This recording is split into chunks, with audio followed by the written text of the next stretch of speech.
సామాజిక ఆర్థిక సర్వే చేయిస్తామన్న కాంగ్రెస్ మేనిఫెస్టోలోని ప్రతిపాదన రాజకీయ దుమారం రేపుతోంది. ఆర్థిక సర్వే చేసి దేశ సంపద ఎవరి దగ్గర ఉందో తెలుసుకుంటామని హైదరాబాద్ తుక్కుగూడ సభలో చెప్పారు రాహుల్ గాంధీ. దీనిపై బీజేపీ తీవ్ర ఆరోపణలు చేస్తోంది.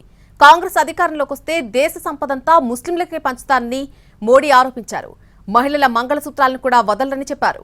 ఓడిపోతామన్న భయంతోనే బీజేపీ ఇలాంటి అర్థం లేని ఆరోపణలు చేస్తుందని ప్రియాంక కౌంటర్ ఇచ్చారు.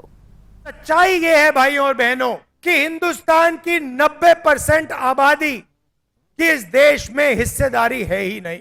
हमने वायदा किया है कि जैसे ही हमारी सरकार आएगी, जो हमने तेलंगाना में किया, जाति जनगणना को हम पूरे देश में इंप्लीमेंट कर देंगे। देश का एक्सरे कर देंगे, दूध का दूध, पानी का पानी हो जाएगा।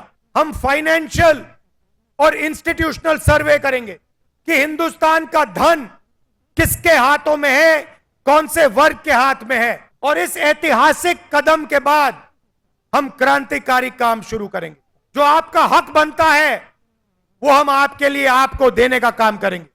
हिंदुस्तान की सब संस्थाएं हो, वहां हम आपकी जगह बनाकर आपको हिस्सेदारी देंगे। मेरी माताओं बहनों की जिंदगी में सोना वो सिर्फ शो करने के लिए नहीं होता है, उसके स्वाभिमान से जुड़ा हुआ है।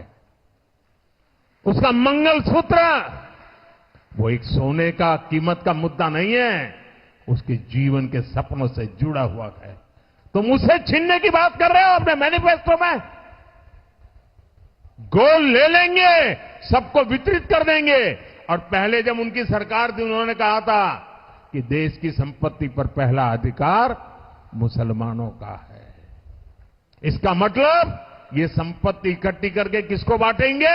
जिनके ज्यादा बच्चे हैं उनको बांटेंगे। क्योंकि वो ऐसा लगता है कि बौखलाए हुए हैं, बहकी बहकी सी बातें कर रहे हैं, रोज सुबह उठ के कोई नया मुद्दा उठा रहे हैं जिससे कोई ताल्लुक नहीं है जनता का। मतलब उसको और इस हद तक अब चले गए हैं कि अपने आप नए नए मुद्दे ऐसे निकाल रहे हैं, झूठ बोल रहे हैं लोगों को और लोगों को गुमराह करने की कोशिश, डराने की कोशिश हो रही है। और मुझे लग रहा है कि ये सब जो शुरू हुआ है फर्स्ट फेज की पोलिंग के बाद, मुझे लग रहा है कि शायद इनको लग रहा है कि ये रुझान जो है इनके पक्ष में नहीं जा रहा है, इसलिए ये ऐसा कर रहे हैं।